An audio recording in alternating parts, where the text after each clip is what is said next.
Good morning friends, कैसे हैं आप सब लोग। तो अगर आप लोगों को अभी M9 की स्थिति बताऊं तो ये देखिए आप, ये जो टॉप की ग्रोथ है ये लगभग मेरी इतनी पहुंच चुकी है। थर्ड वायर को टच कर ही दिया है लगभग। कुछ ग्रोथ ने कुछ पार भी हो चुकी है, कुछ अभी नीचे भी है। तो आज मैं इसमें बेंडिंग कर रहा था। थोड़ी बहुत कोपले जो नई निकली हुई है, जो अपराइट जा रही है, उनको थोड़ा सा बेंड करना ज़रूरी है। जैसे ये वाली है तो इसको उतना ज़्यादा बेंडिंग की ज़रूरत नहीं है, क्योंकि ये ऑटोमेटिकली इसमें क्रॉच एंगल सही बना हुआ है। तो जिसमें थंब यहाँ पे फंस जाए आपका, तो समझ लीजिए कि उसका क्रॉच एंगल ख़राब है। तो इसका थोड़ा सा मैंने, जैसे ये थोड़ा सा ख़राब जा रही थी ऊपर को, अपराइट हो रही थी, तो मैंने इसको थोड़ा सा बेंड कर दिया। तो इस तरह से बेंडिंग करना इस वक्त थोड़ा ज़रूरी है, क्योंकि जो आपका टहनी खड़ी हो जाएगी इस वक्त, वो फिर खड़ी हो गई तो फिर उसको थोड़ा सा बेंड करना मुश्किल हो जाता है बाद में। तो इसलिए अभी से ये देखिए, आप टॉप की ग्रोथ देखेंगे तो ये देखिए टॉप की ग्रोथ, ये देखिए मैक्सिमम पेड़ों में मतलब आधा फीट की ग्रोथ आ चुकी है। कुछ में ज़्यादा भी आ चुकी है, जैसे यहाँ देखिए। तो इस तरह से यहाँ पे बेंडिंग की प्रक्रिया भी साथ साथ में चल रही है। जो शूट यहाँ देखिए, जैसे ये है, तो इसमें नीचे वाला कट जो लगा हुआ था, इसमें बिल्कुल सही ब्रांच नीचे से निकल के आई है। तो अपने इस तरह से ग्रोथ रखनी है नीचे से, तो इसको अब बैंड बूंद करने की कोई ज़रूरत नहीं।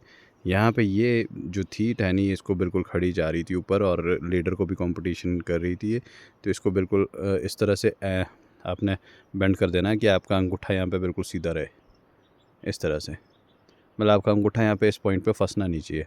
अगर अंगूठा फंस रहा है तो समझ लीजिए कि फिर उसका क्रॉच एंगल ख़राब है। जिस तरह से ये है, ये देखिए अभी ये बिल्कुल बुरे तरीके से खड़े हो रही है। तो अभी इसमें ग्रोथ नहीं है, इस वजह से इसको बेंड नहीं कर पाएंगे। तो जब इसमें ग्रोथ आ जाएगी तो इसको भी इस तरह से बेंड कर दिया जाएगा। तो जब ये बेंड हो जाएगी प्रॉपरली, तो फिर इसका क्रॉच एंगल ओके आ जाएगा। तो ये है बेंडिंग का इम्पोर्टेंस। ये देखिए, ये वाली भी थोड़ी सी, ये भी बेंड होगी अभी, क्योंकि ये भी थोड़ी खड़ी है।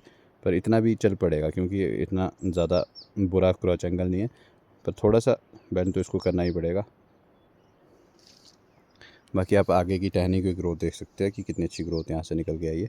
जो हमने नीचे वाली टहनियों को, नीचे वाली आँख से कट किया था, तो ये देखिए कम से कम आधा पौना फुट की ग्रोथ, लगभग 1 फुट में पहुँचने वाली है। तब इसको थोड़ा थोड़ा सा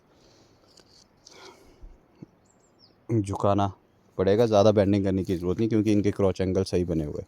तो ज़्यादा बेंडिंग ज़्यादा नहीं करनी है, बस थोड़ी बहुत बेंडिंग करनी है, जितना जैसे ये है देखिए यहाँ पे नेक्स्ट में। तो ये आपने बस थोड़ा सा इसको झुका देना है, ताकि इसका क्रॉच एंगल सही हो जाए, बस पीछे से यहाँ से। तो ये है,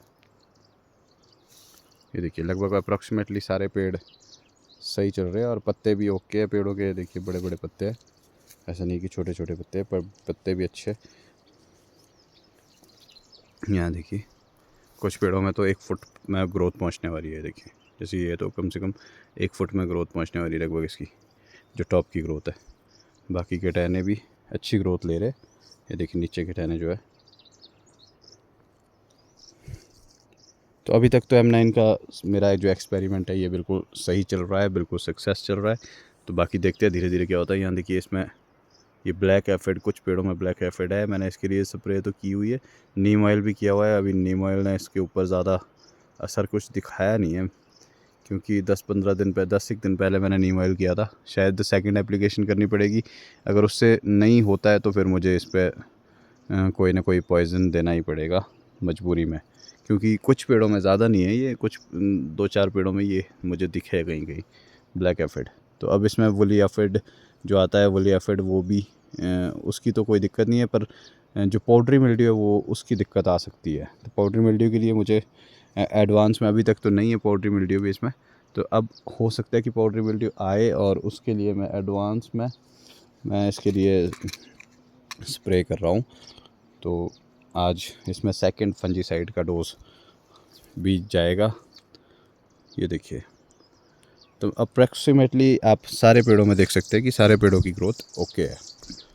तो मतलब इस वक्त M9 इस स्थिति में मेरे पास, जो एक्सपेरिमेंट के लिए मैंने ये प्रोजेक्ट लगाया हुआ है छोटा सा, तो इस वक्त मैं इसमें फ़िलहाल पूरे तरीके से कामयाब हूँ।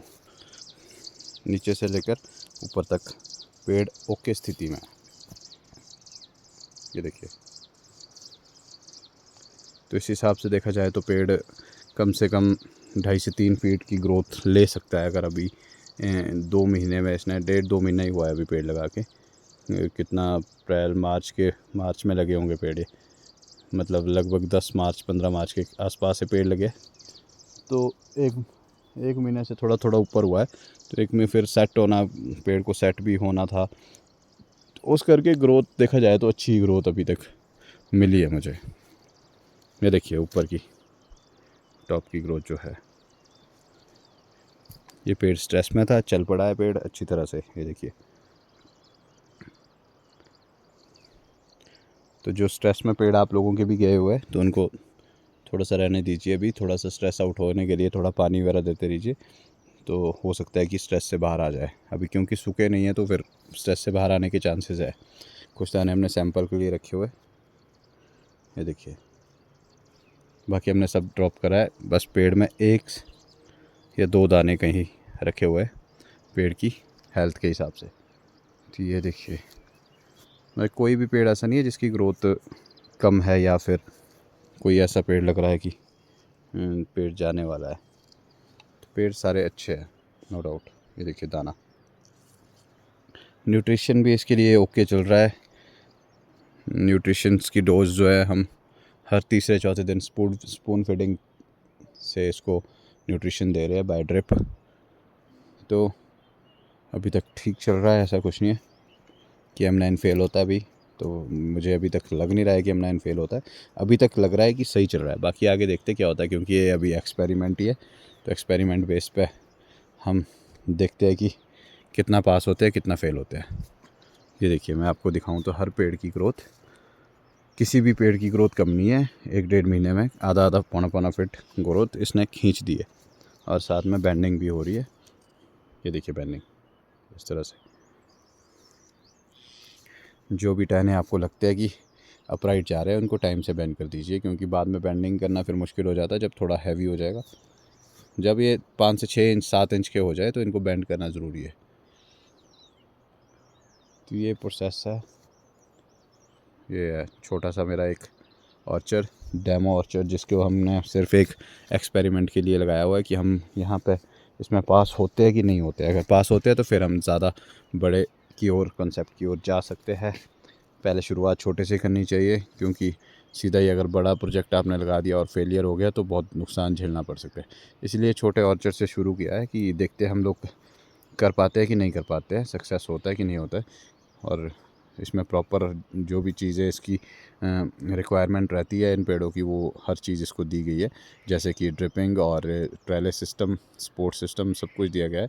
और साथ में जो न्यूट्रिशन के थ्रू इसको डोजेज़ मिलती है, स्पून फीडिंग होती है। बेसल डोजेज़ वगैरह तो अभी मैंने इसको दी नहीं है, अभी स्पून फीडिंग ही चल रही है, जो कि बाय ड्रिप चल रही है। तो बेसल डोजेज़ जो जाएगी, मैं थोड़े टिक के, मतलब 2-4 महीने के बाद देखते हैं, बरसात के बाद बेसल डोजेज़ दूंगा। बाकी नीचे देखिए, इसमें नमी भी ठीक है। मैंने मैटिंग भी नहीं की है इसमें भी फर्स्ट ईयर में। मैटिंग का कॉन्सेप्ट अभी मुझे इसीलिए अच्छा नहीं लग रहा है क्योंकि बहुत ज़्यादा मॉइस्चर ना हो जाए कहीं, क्योंकि अभी ड्रिप भी चल रहे हैं। तो फिर मैं चाह रहा हूँ कि बिना मैट के इसको खुदान के, जैसे मतलब घास वगैरह लग जाएगा, ज़्यादा हो जाएगा तो इसकी निंदाई वगैरह करके, घास की गुड़ाई वगैरह करके घास को निकाल देंगे और इसको वैसे ही रहने देंगे। तो बरसात, आगे मौसम जब मई जून में गर्म होगा तो उस वक्त ड्रिप देंगे। बाकी उसके बाद तो फिर ड्रिप देने की भी ज़रूरत नहीं होती है। तो मॉइस्चर की तो कोई ऐसी दिक्कत रहने वाली नहीं है कि मैट डालना ज़रूरी है। तो आगे हो सकता है कि बरसात के बाद फिर सितंबर अक्टूबर में अगर थोड़ा सूखा पड़ता है, अक्टूबर नवंबर दिसंबर में आगे, तो उस वक्त हम फिर से ड्रिप चला सकते हैं। तो मैट डालने की कोई ज़्यादा आवश्यकता मुझे महसूस हो नहीं रही है। हाँ, उनको मैट डालने की आवश्यकता होती है जिनके पास गुड़ाई करने के लिए लेबर वगैरह का प्रबंध करना पड़ता है। तो मेरे पास तो छोटा सा प्रोजेक्ट है ये, इसको तो मैं खुद ही बाय हैंड घास को आराम से रिमूव कर सकता हूँ।